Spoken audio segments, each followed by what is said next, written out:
ጆሮ ውስጥ የሚጮህ ወይም የሚቆረቆር የሚጮህ ስሜት አለ። ለጆሮ ቁንቁንና ለኢንፌክሽን ፍቱን ዘላቂ መፍትሄ የሚሰጡት እፅዋቶች እነዚህ ናቸው። የቀደምት አባቶቻችን የጥበብ አድማስ እጅግ ሰፊ ነው።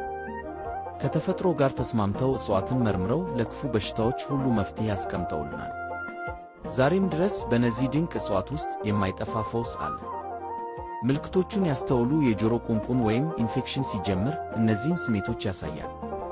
ጆሮ ውስጥ የሚጮህ ስሜት፣ ውካታ፣ የሚንቀሳቀስ ነገር ያለ መምሰል፣ ከፍተኛ የህመም ስሜትና ምቾት ማጣት፣ መግል ማውጣትና መቆጣት።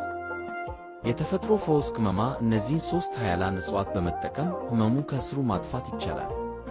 1 የጉሎ ቅጠል፣ 2 የብርብራ ፍሬ፣ 3 የሥረ ብዙ ሥር። አዘገጃጀትና አጠቃቀም። ሦስቱንም እፅዋት በእርጥባቸው ቢሆን ይመረጣል። በትንሹ ወስዶ በንጹህ መውቀጫ መደለዝ፣ መጨቅጨቅ። የተቀጠቀጡትን እፅዋት በንጹህ ፋሻ ወይም ራፊ ጨርቅ በጥንቃቄ መቋጠር። ቁልፉን ለብ ባለ ውሃ በመንከር ከውስጡ የሚወጣውን ፈሳሽ የታመመው ጆሮ ላይ 3 ጠብታ ማድረግ። ጠብታውን ካደረጉ በኋላ ለ30 ደቂቃ የጠዋት ፀሐይ መሞቅ ለፈውሱ እጅግ አስፈላጊ ነው።